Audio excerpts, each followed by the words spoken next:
Cuyahoga County Jail. Overdose death that led to an indictment and criminal charges placed on a warden and a correctional officer. Please, I'm going to show you a 38-second video before we even talk about it. Don't do what this officer did. It's not worth it. It's not worth your job. Being lazy is not worth what you're going to see happen to these folks. And by the way, before we start, I'm Gary York, True Prison Stories. Please subscribe if you like this video. And also, please don't forget, today is June 6th. D-Day was June 6, 1944. And remember, let's have a moment of silence for all those who fought for our freedom, because freedom was never free, and young men were massacred on Normandy. And even with that, by God's grace, we prevailed to have our freedom. So please remember them today. All right. The video is coming up. I want you to see it and look at it. It's pretty self-explanatory. And watch the officer's hand movements when he goes up to the inmate. When he checks on the inmate who is apparently having an overdose, this won't help him in court either. Watch his hand movement and let me know what you think. I'll be right back after the video for about 3 minutes so we can discuss the no-nos that occurred during this incident.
You should have just seen the video.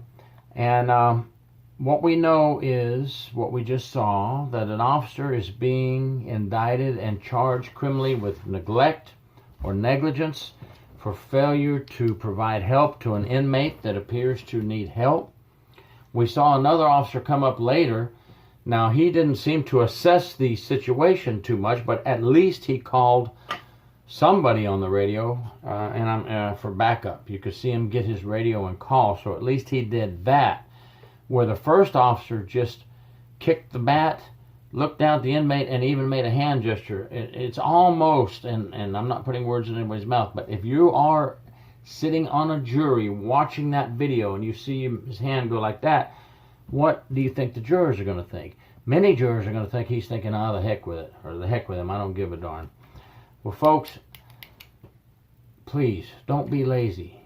All it takes is from here to call for some backup and medical assistance. That's all it takes.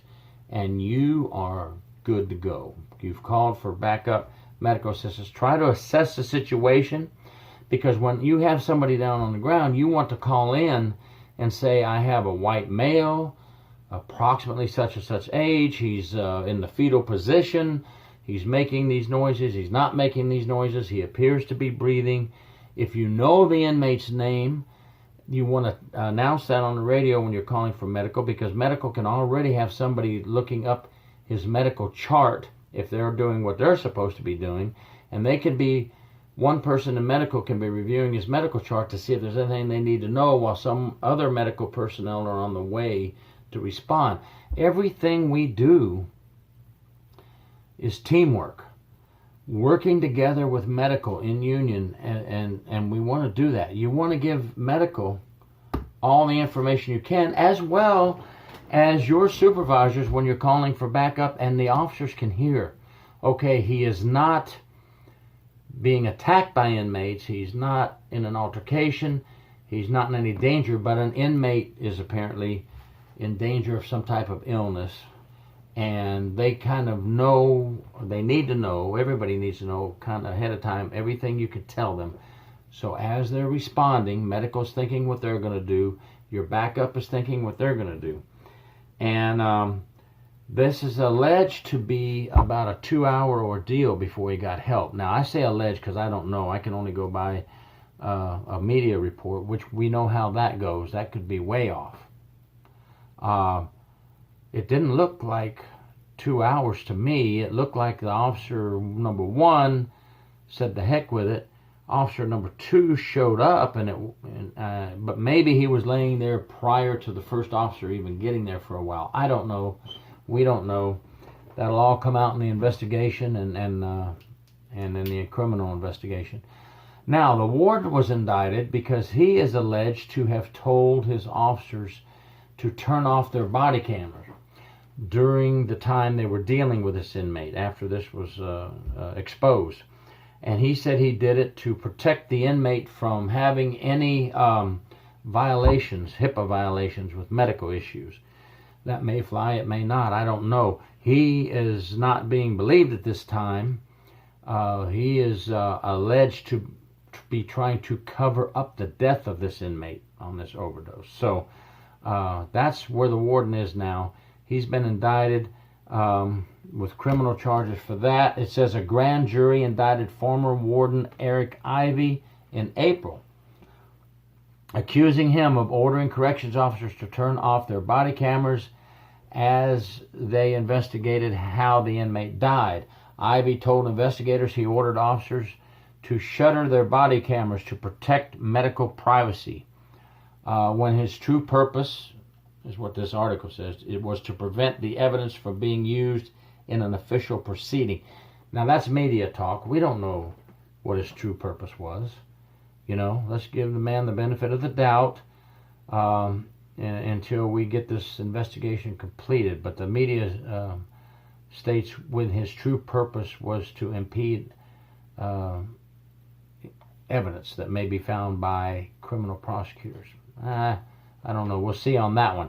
I don't like the idea of telling anybody to stop their body cameras because that's what happens. Okay, keep them on for now. Let's turn them off for 5 minutes so nobody sees what's going on now. 5 minutes later, okay, we'll turn them back on. Now we have a 5-minute gap there. What does that do? That leaves the criminal investigators, that leaves prosecutors, that leaves the public, that leaves the inmate's family to big suspicion, and I think it leaves open a huge gap for problems. Obviously, it did for this warden. If we're going to have the body cams on, let's run them all the way through the incident. If we're not going to have the body cams, fine, we don't have them. But if you're going to go and get them for your agency, I don't think we can just pick and choose when we want them on. Oh, turn them off right now. Turn them off. You know, so I don't think that's going to work. I think it's going to hurt us if we do that. Apparently, it is hurting this jail, and it's definitely hurting. They're calling him a warden. It says it's a jail. Maybe they call them wardens over there.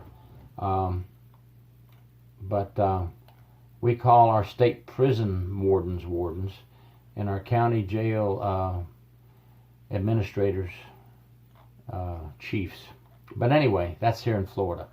But anyway, I just want to let you know that this could be, looks pretty rough to me for the officer, the first officer.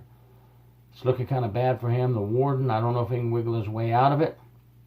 He has a lot of splaining to do as far as having the body camera shut off.